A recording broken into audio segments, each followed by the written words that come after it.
Seigneur pour ce matin, pour l'opportunité qu'il m'a donnée de me tenir devant vous ce matin. Je lui suis infiniment reconnaissant. C'est en même temps pour moi une opportunité, c'est en même temps un privilège, mais c'est en même temps une responsabilité. Et je tiens à faire une fière chandelle au bishop Roger Dikwenda, représentant légal du Centre évangélique Le Verbe Divin. Je lui exprime également toute ma gratitude, sans oublier, dans la même optique, j'adresse également ma gratitude à l'ange de l'Église. Je cite l'évêque Mboma Kouemapé. Je dis également merci à toutes les conseils d'administration, à vous qui êtes venus ce dimanche pour écouter la parole de Dieu. Que le Seigneur vous bénisse encore davantage. Est-ce qu'on peut s'incliner pour prier? Seigneur, merci de bénir ta parole. Nous sommes très heureux ce matin.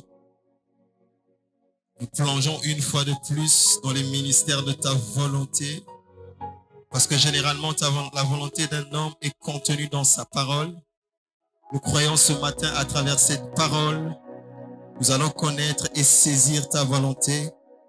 Que cette parole soit pour nous une marque sur nos fronts, une lumière sur nos sentiers. Que tout ce qui peut nuire ou déranger ce moment soit rendu nul et sans effet. Dans le nom de Jésus, nous avons ainsi prié et nous disons Amen. Certes, le temps de ma prédication étant imparti, je vous prie, s'il vous plaît, de me prêter votre attention. Et je crois que le Dieu de la Bible va vous visiter ce matin. Et je suis hyper persuadé qu'il y aura un réma pour nous ce matin. Amen. Sans plus tarder, j'avais une pensée dans mon cœur, mais quelques minutes, le Seigneur m'a orienté vers une autre chose. Je ne sais pas pourquoi, mais je crois que c'est prophétique. Et est-ce qu'on peut se tenir debout pour lire la parole de Dieu?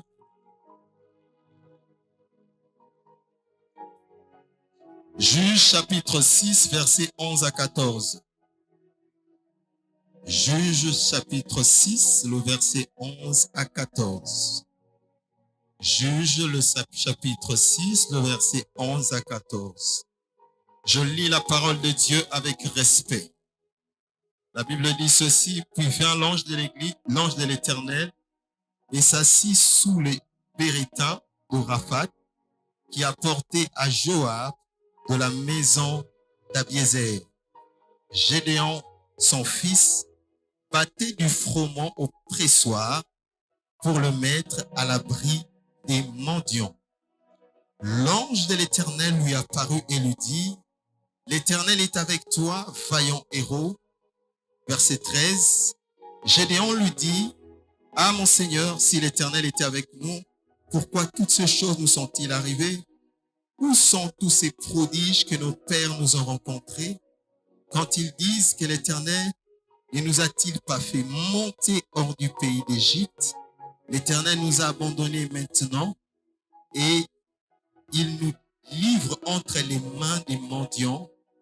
L'Éternel se tourna vers lui et dit, va avec la force que tu as et délivre Israël de la main des mendiants. N'est-ce pas moi qui t'envoie?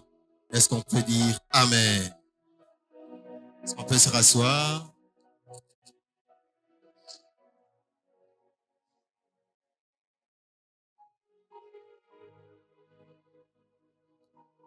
La petite pensée que j'aimerais nous partager en quelques minutes, je l'ai intitulée « Le réveil d'un héros ».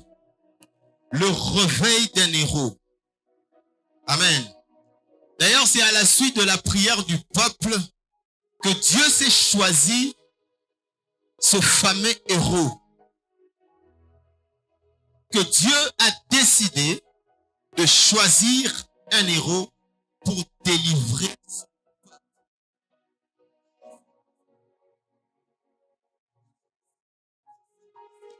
même par sa bravoure ou par ses mérites personnels.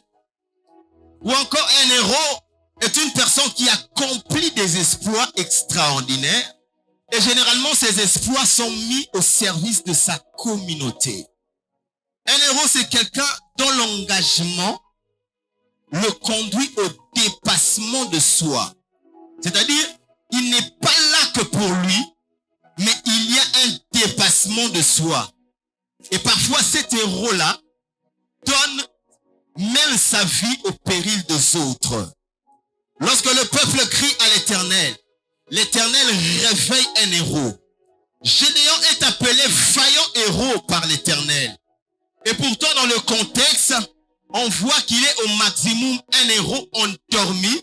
On voit qu'il est au maximum un héros qui s'ignore, ne sait pas ce que ça veut dire un héros, ne sait pas vraiment réellement la conception ou la pensée de Dieu. Mais ce matin, je viens parler à quelqu'un qui est la réponse du cri du peuple. Amen. Il y a quelqu'un dans ce matin et je suis convaincu qu'au sein de cette église, dans cette assemblée, il y a quelqu'un qui est la réponse du cri de sa famille. Il y a quelqu'un qui est la réponse du cri de cette église. Il y a quelqu'un qui est la réponse du cri même de cette nation, de la République démocratique du Congo. Amen.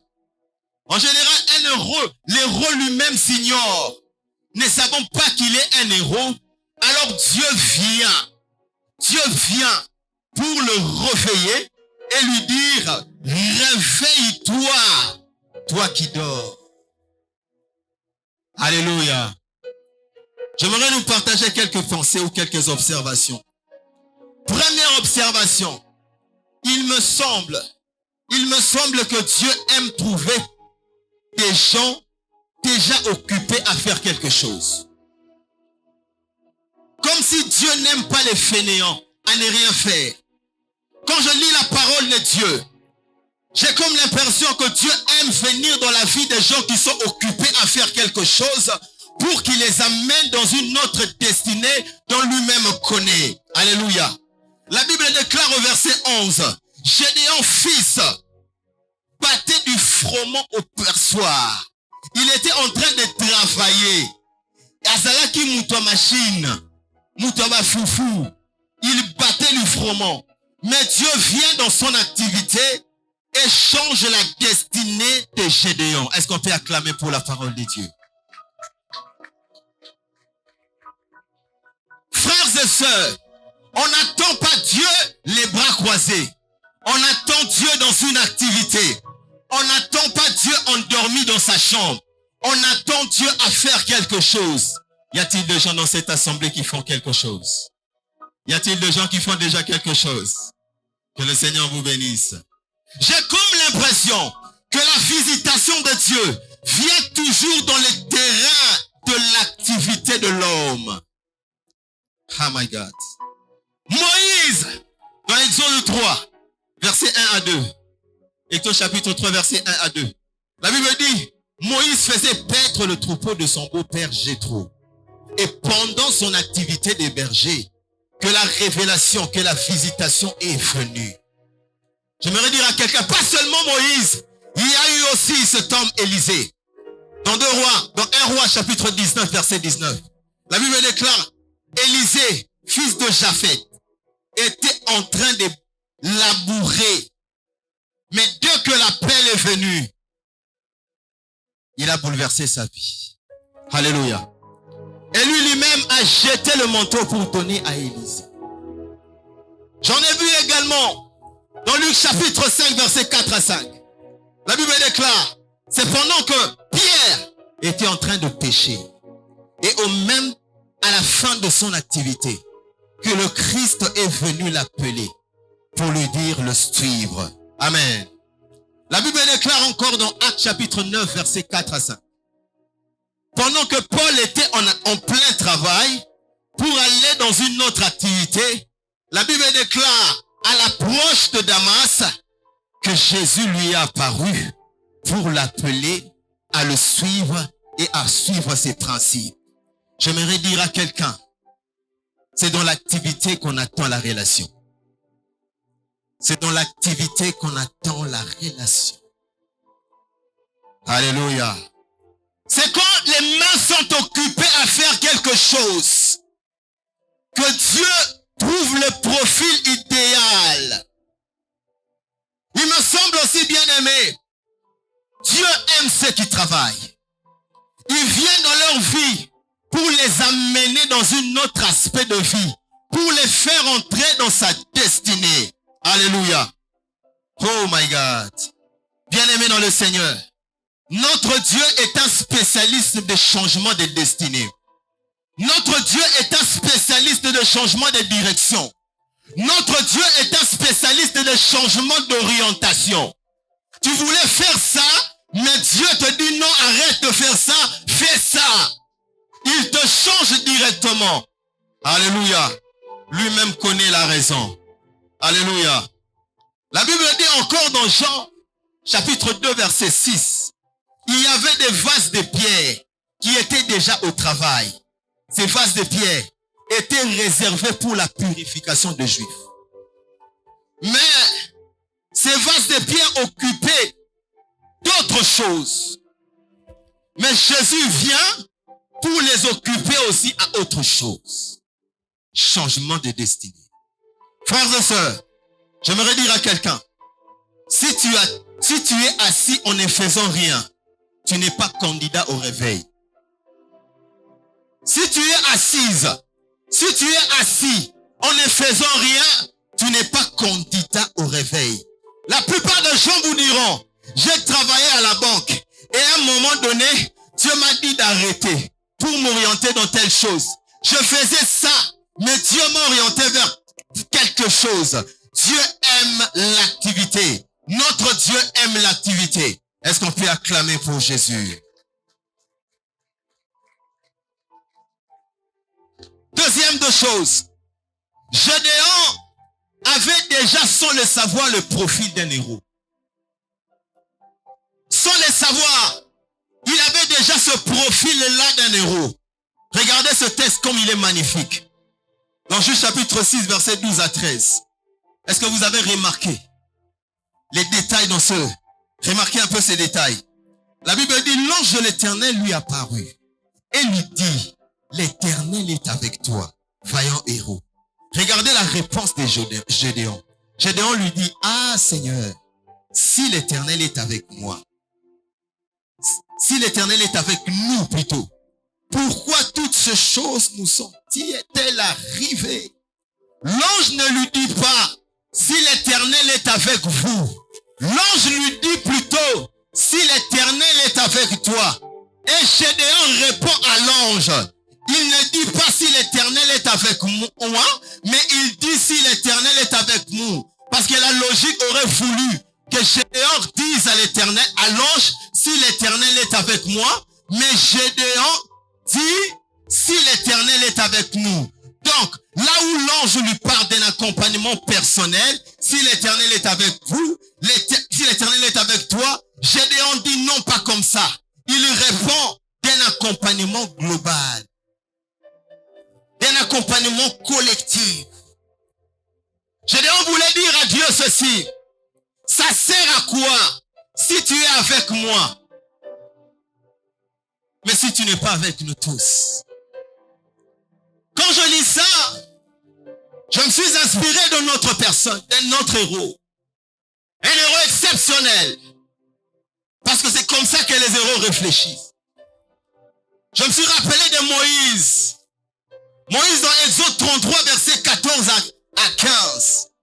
La Bible dit ceci.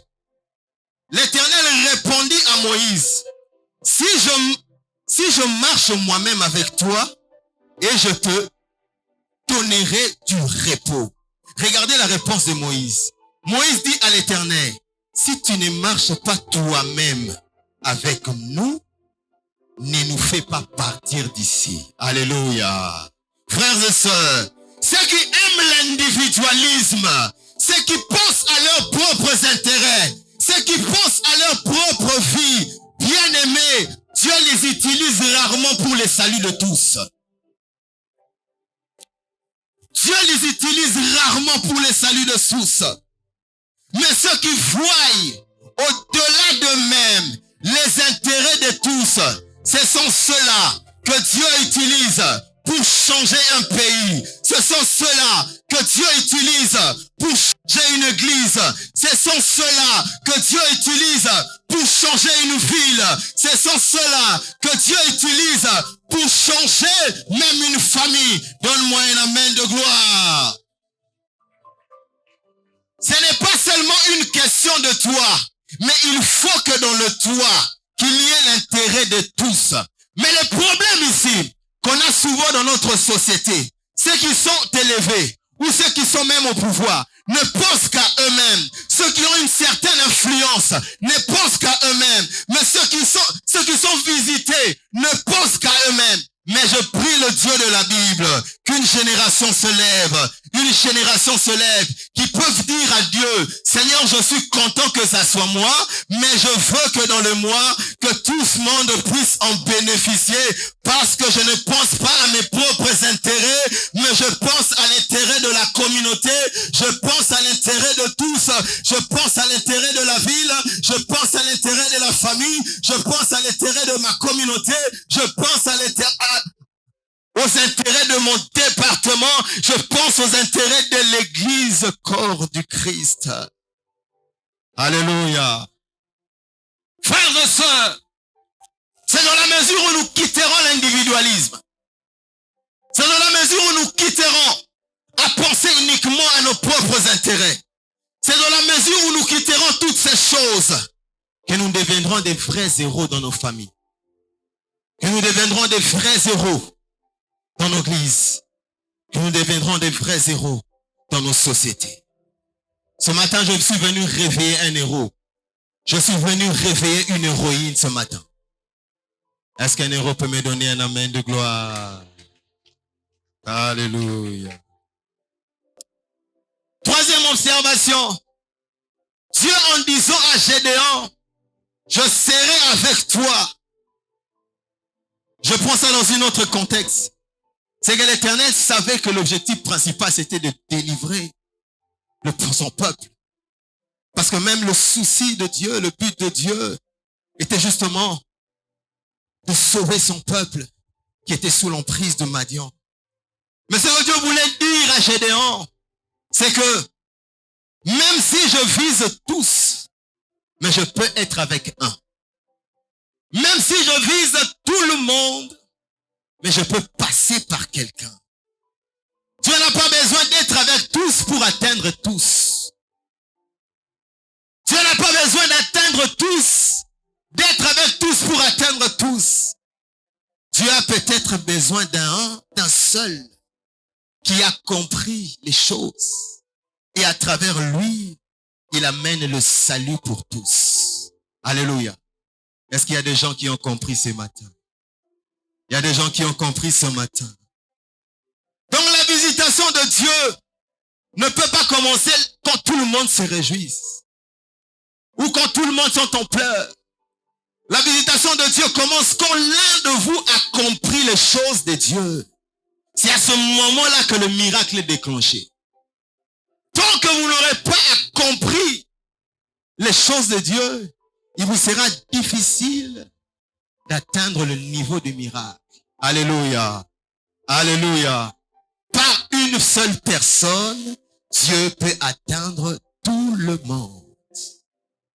C'est pour cela dans Actes, chapitre 16, versets 25 à 26. La Bible dit, vers le milieu de la nuit, ils chantaient des louanges à Dieu. La Bible dit, tous les prisonniers les entendaient. Est-ce qu'ils chantaient avec eux? Non. Est-ce qu'ils priaient avec eux? Non. Mais la Bible déclare, c'était Paul et Silas qui chantaient des louanges à Dieu. Qui priaient, qui chantaient des louanges à Dieu. Mais au verset 26, la Bible déclare, il y eut un tout à coup. Un tout à coup. Subitement, un ébranlement s'est installé. Les murs, les fondations de la prison se sont brisées. Et du coup, tout à coup, les portes se sont ouvertes. Là, moi, je suis un peu abasourdi. Je suis un peu choqué.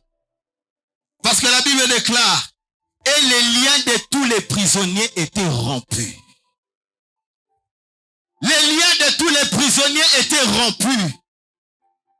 Mais je dis, Seigneur, mais c'est injuste. Parce qu'il n'y a eu que 2 personnes qui ont chanté. Il n'y a eu que 2 personnes qui ont prié. Mais comment ça se fait que tout le monde sont atteints? Alléluia. Paul et Silas, les liens se sont rompus. La Bible dit, non seulement Paul et Silas, mais tous les prisonniers. J'aimerais dire à quelqu'un, par tes prières, même la prière que tu peux faire ce matin, que Dieu atteigne plusieurs. Par tes prières, que Dieu atteigne les membres de ta famille. Par tes prières, que Dieu atteigne les membres de ta famille. Par tes prières, que Dieu atteigne même ce que dont toi tu ne crois pas. Alléluia. 4e vérité. C'est dans la frustration qu'est né les héros. C'est dans la frustration qu'est né les héros. Là où il y a la frustration, il y a bien souvent abandon des vocations. Alléluia. C'est Gédéon qui parle. Au verset 13, il dit, il doute même. Il dit, si l'Éternel est avec nous, Dieu lui dit, je serai avec toi. Si c'était même en lingala, il allait dire, ah, nzambe, tika nokaka. Si c'était un quinois, il allait dire, nzambe biso na famille na biso bat bakufaka. Biso na famille na biso mabebo ekomaka.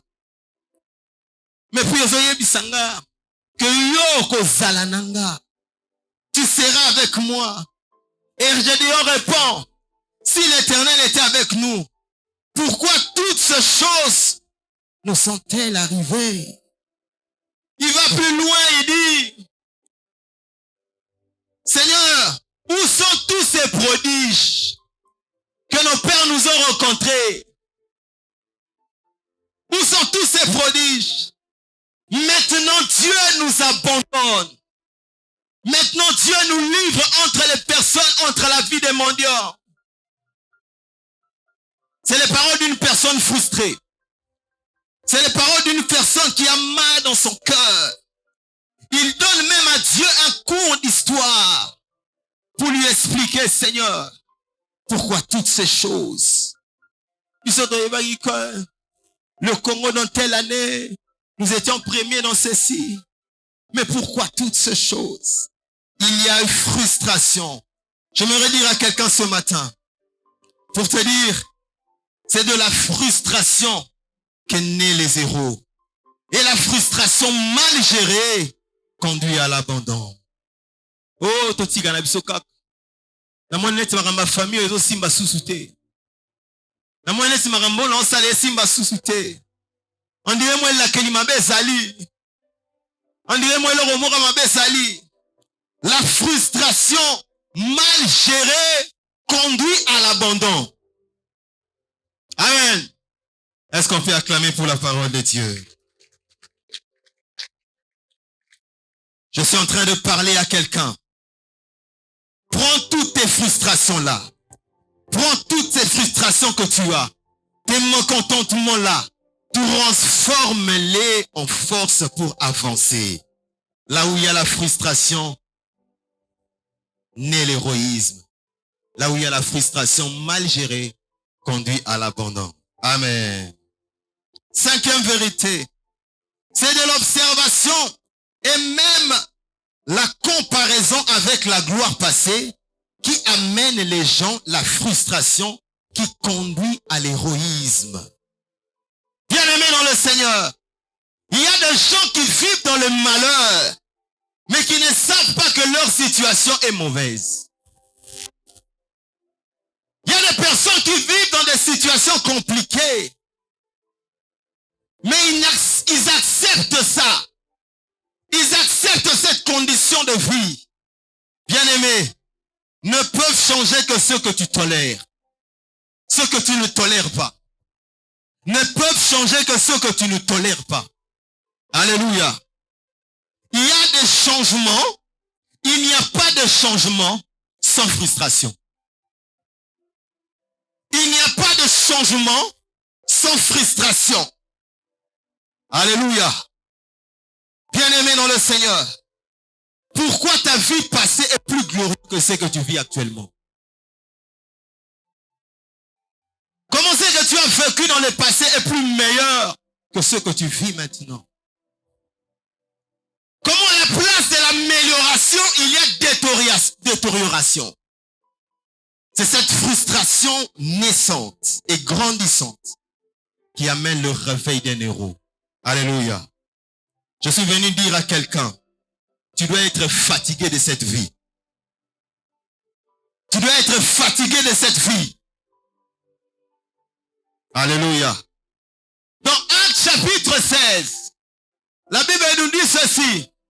Il y avait un jour une femme possédée d'un esprit de python qui suivait Paul et disait des choses.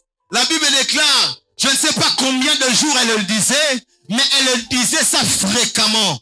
Elle disait ça continuellement. Elle disait ça plusieurs fois. Je ne sais pas combien de jours ça durait, mais à un moment donné, quand Paul était devenu frustré, quand Paul est devenu exaspéré, quand Paul a trouvé que c'était devenu de trop, il a regardé la femme et a chassé cet esprit. Ça veut dire, la situation a duré tant que Paul n'était pas encore frustré. C'est de la frustration que naît le changement. C'est de la frustration que naît le miracle. C'est de la frustration que naît les choses, que les hommes se décident de marcher dans d'autres directions. Est-ce qu'on peut acclamer pour la parole de Dieu? Alléluia. Pas plus tard que hier, j'étais en train de causer avec une bien-aimée. Je lui ai posé la question. Elle m'a dit plutôt, homme de Dieu, je veux que tu pries pour moi. Je veux que tu pries pour moi. Parce que j'ai besoin. Je lui ai dit, est-ce que tu es sérieux? Je lui ai dit, moi, c'est bon. D'ailleurs, ça, c'est une bonne prière. Et j'ai commencé à prier. Je lui ai dit, non, avant que je commence, je vais te poser quelques questions. Si la personne vient aujourd'hui, à l'immédiat, en 2026, est-ce que tu es prêt pour les mariages? Parce que je voudrais être précis. Quand la requête est précise, la réponse aussi est précise. Na moni neti, soka yana 2026, ni na ba yana 2035 ou 2040. Tu n'es pas encore fatigué de ta situation, mais tu veux sortir de là. Sois d'abord fatigué de cette situation. Parce que quand tu es fatigué, c'est cette frustration qui conduit au changement. C'est la frustration qui conduit au miracle. Que Dieu nous aide à sortir des choses qui ne plaisent pas. Que Dieu nous chante à sortir dans les situations qui nous tourmentent. Que Dieu t'aide ce matin à sortir de la crise. Que Dieu t'aide ce matin à sortir de la crise financière. Parce que tu en as le bol, tu es déjà fatigué de cela. Que Dieu t'aide à sortir du célibat. Que Dieu t'aide à sortir du chômage. Que Dieu t'aide à sortir de la misère la plus obscure. Est-ce qu'on peut acclamer pour la parole de Dieu? Sixième chose que j'aimerais dire. Un héros doit savoir qu'il y a une différence entre le boulot et son ministère. Qu'il y a une différence entre son boulot et sa mission. Alléluia. Qu'il y a une différence entre ton boulot là et ta mission. Amen. Il est possible, comme je parle là, tu es dans un boulot, mais peut-être qu'il n'est pas forcément ta mission sur cette terre. qui n'est pas forcément ta mission sur cette terre. Le boulot, lui, qu'est-ce qu'il fait? Le boulot permet de prendre soin de toi. De prendre soin de toi, de prendre soin de ta famille, de prendre soin de tes besoins. Mais la mission te permet de prendre soin du besoin du ciel. Alléluia. Au verset 11, la Bible dit ceci. Gédéon était en train de battre du froment. Azaï mouta machine. Ça, c'était son boulot. Wana kop naïe. On discutait. Mais au verset 14, voici la mission de Gédéon. Tu battras Madian comme un seul homme. Alléluia. Il est possible que tu sois dans un boulot qui n'est pas forcément ta mission. Frères et sœurs, l'homme le plus heureux, la femme la plus heureuse est celui ou celle qui fait de sa mission son boulot. Est-ce que je parle à quelqu'un? L'homme le plus heureux, la femme la plus heureuse est celle qui fait de sa mission son boulot. Même quand malgré ce boulot, même quand tu es dans ce boulot ou dans ce business, mais tu n'as pas perdu ta mission sur cette terre. Alléluia. Que Dieu nous aide à bien observer sa mission. Alléluia. Septième de chose que j'aimerais dire. Après avoir regardé hier, il a maintenant le regard tourné vers le futur. Une vision claire pour l'avenir. Là où les regards d'hier l'a mené la frustration, les regards d'en avant l'amènent vers l'espoir. La plupart d'entre nous, nous sommes ici, nous vivons, mais nous sommes entre la frustration et l'espoir. Frustration, pourquoi? Parce que tu te dis, ah, nous sommes des situations où vraiment il faut changer, tout est changé. Mais espoir, parce qu'au fond de toi, il y a un appel qui te dit que les choses ne resteront pas comme telles. Les choses vont changer. Un vrai héros vit entre la frustration et l'espoir. Est-ce qu'on peut acclamer pour la parole de Dieu?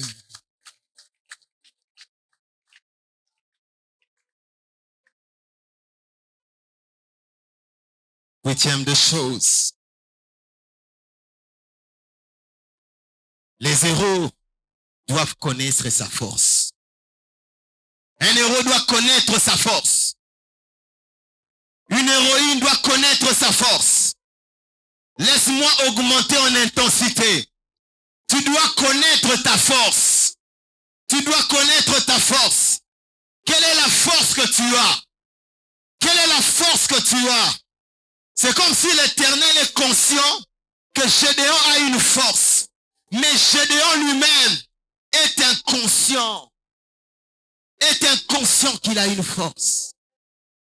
La plus grande tragédie, ce n'est pas ce que fait Madian.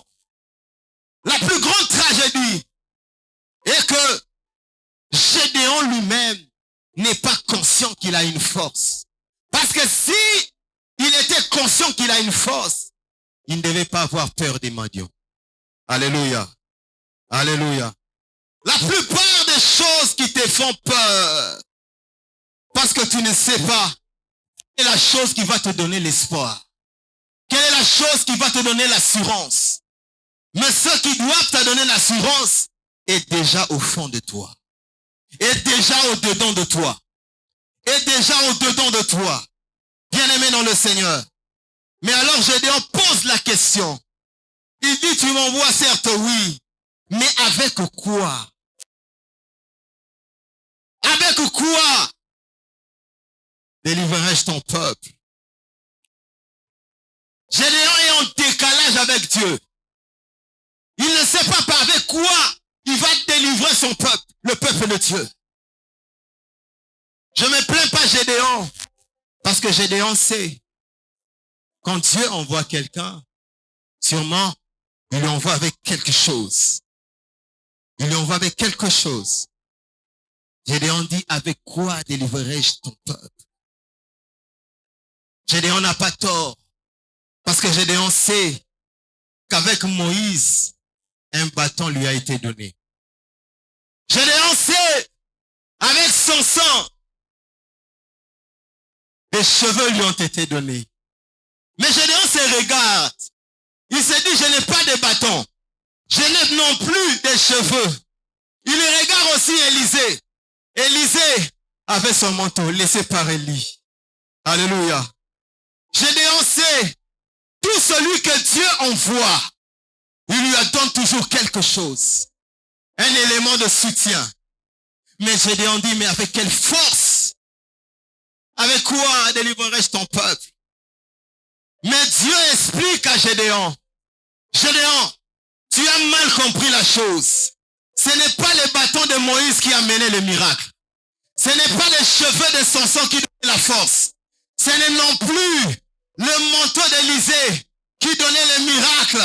Parce qu'il n'y a pas de quoi. Mais la grande interrogation, c'est avec qui? C'est parce que j'étais avec Moïse que les miracles se sont opérés. C'est parce que j'étais avec Samson que les miracles se sont opérés. C'est parce que j'étais avec Élisée que la mer le Jourdain s'est séparée. Alors Dieu dit à Gédéon, je t'envoie et je serai avec toi. Je dis à quelqu'un ce matin, je suis en train de parler à quelqu'un. Tu n'as pas besoin de force extérieure pour avancer dans les ministères, pour avancer dans ce que tu fais. L'onction que tu as reçue, la présence de Dieu qui est en toi, c'est ça qui te suffit pour faire des exploits. C'est ça qui te suffit pour faire des choses extraordinaires. C'est ça qui te suffit pour faire des miracles. C'est ça qui te suffit pour aller de l'avant. Est-ce qu'on peut acclamer pour Jésus?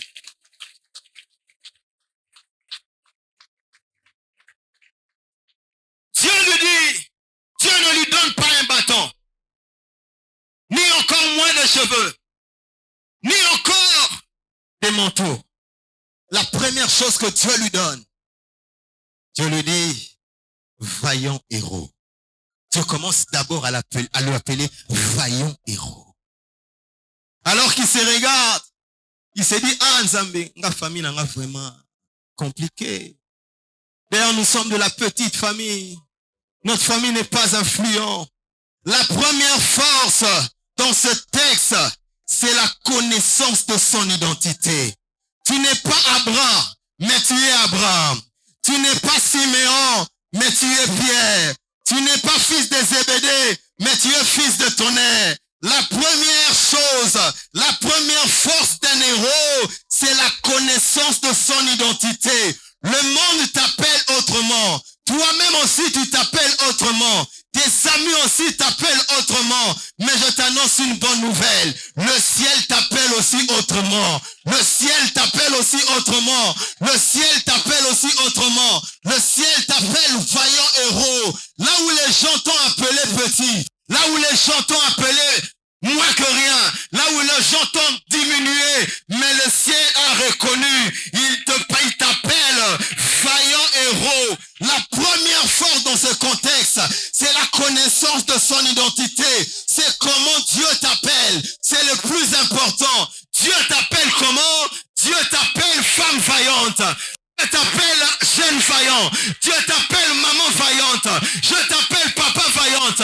Je t'appelle le grand héros. C'est différent. C'est différent. Le monde peut t'appeler autrement. Dieu t'a reconnu parce qu'il sait que c'est lui qui t'a envoyé. Deuxième chose, c'était la connaissance. La connaissance avec qui tu marches. Dieu dit à 2 reprises. Oh my goodness. Je sens une onction ici. Oh my God. Dieu dit à 2 reprises. Il dit ceci au verset 12. Il dit, je serai avec toi. Il insiste encore au verset 16. Il dit, je serai avec toi. Oh my God. Je dis à quelqu'un, Dieu sera avec toi. Même quand tu traverses l'ombre de la vallée de la mort, Dieu sera avec toi. Même quand les routes sont barrées par des murs, il te fera traverser. Même quand les portes sont fermées par des chaînes, il te fera sortir. Dieu te fera sortir. Il dit, je serai avec toi. Je serai avec toi. J'aimerais dire à quelqu'un, quand tu sais qui est avec toi, et quand tu sais qui marche avec toi, Qui es-tu, grande Babel? Qui es-tu, grande montagne? Tu seras aplani. Qui es-tu, Goliath? Tu seras terrassé. Qui es-tu, maladie? Tu seras aplani. Qui es-tu, pauvreté? Tu seras éliminé. Parce que je sais, celui qui est avec moi, il m'a assuré, il t'a assuré. Il est venu ce matin pour te dire, il est venu ce matin pour que je te dise qu'il sera avec toi. Quand il est avec toi, Gédéon sera aplani. Oh, les murs seront aplanis. Qui es-tu, montagne? Babel, tu seras aplani. Qui es-tu? Qui es-tu, Goliath? Tu seras terrassé. Qui es-tu, maladie? Tu seras éliminé. Car je sais qu'il marche avec moi. Je suis confiant qu'il marche avec moi. Frères et sœurs, quand l'Éternel est avec toi, oh my God. Est-ce que vous comprenez ça? Est-ce que vous comprenez la nuance? Est-ce que vous comprenez la subtilité de ce texte? Est-ce que vous comprenez les détails de ce texte? Quand l'Éternel marche avec toi, est-ce que te dit, verbe divin? Quand l'Éternel marche avec toi, tes ennemis ne peuvent pas te vaincre. Oh! Quand l'Éternel marche avec toi, la mer ne peut pas t'engloutir. Quand l'Éternel marche avec toi, le feu, on te mettra dans le feu, mais tu ne vas pas te brûler. Tu seras comme l'autre là. Oh, on peut même te placer dans une fosse, la fosse au lion, comme Daniel. Les lions ne te mangeront pas. Les lions ne te mangeront pas. Parce que celui qui est en toi, il t'a donné l'assurance. Le lion de la tribu de Juda, il a les lions de la tribu de Juda, dans la fosse au lion. Daniel, lui, et les autres lions n'ont pas vu Daniel. Ils ne te verront pas. Même quand les sorciers viendront la nuit, ils ne te verront pas. Ils verront les lions qui rougissent, les lions qui crient, les lions qui rugissent. Rien ne peut te faire du mal. Y a-t-il quelqu'un qui est conscient que Dieu est avec lui? Y a-t-il quelqu'un qui est conscient que Dieu est avec lui? Ta force, ce n'est pas le bâton. Ta force, ce n'est pas le manteau. Ta force, ce n'est pas les cheveux. Oh, ta force, c'est l'Éternel qui est avec toi. Ta force, c'est Yahweh qui est avec toi. Ta force, c'est le Dieu de la Bible qui est avec toi. La force que tu as vient de l'Éternel. La force, ce n'est pas l'alliance. Oh my goodness. La force que tu as vient de Dieu. La force que tu as vient de Dieu. Alors, va avec la force que tu as. Alors, va avec la force que tu as. Ne doute pas, parce que c'est déjà en toi. Le Dieu de la Bible est déjà en toi. L'onction que tu as reçue est en toi. La puissance que tu es de Dieu est en toi. Va avec cette force. Tu réussiras. Tu feras des grands prodiges. Tu vas étonner le monde. Est-ce qu'il y a quelqu'un qui croit cette parole? Il y a quelqu'un qui saisit cette parole. Il y a quelqu'un qui saisit cette parole. Tu peux même la sceller ici. Si tu crois cette parole, tu peux même la sceller. Si tu crois cette parole, le Dieu de la Bible, il ne ment jamais. Y a-t-il quelqu'un qui peut m'aider à acclamer le Seigneur, à se tenir debout? Y a-t-il quelqu'un qui peut se lever en acclamant le Dieu de la Bible? Y a-t-il quelqu'un qui peut se tenir debout pour acclamer? Y a-t-il un héros qui peut pousser des cris de victoire? Y a-t-il un héros qui peut pousser des cris de victoire? Y a-t-il un héros qui va traverser la mer? Même si la mer, il va ouvrir le chemin. Même si le feu, tu ne seras pas consumé. Parce qu'il dit, il confirme à 2 reprises, à 3 reprises, à 4 reprises, je serai avec toi. Je ne connais pas ton nom, mais Dieu sera avec toi. Je ne connais pas la situation que tu traverses, mais il sera avec toi. Oh, il sera avec toi. Les miracles vont s'opérer. Tu délivreras Madian. Tu seras victorieux. Tu seras victorieux. Tu seras victorieux. Tu seras victorieux. Est-ce que tu peux prier le Seigneur? Dis merci au Seigneur. Merci pour cette parole. Merci pour cette parole. Commence à lui dire merci. Commence à lui dire merci. Le Dieu de la Bible. Commence à lui dire merci. Commence à prier. Oh Jésus.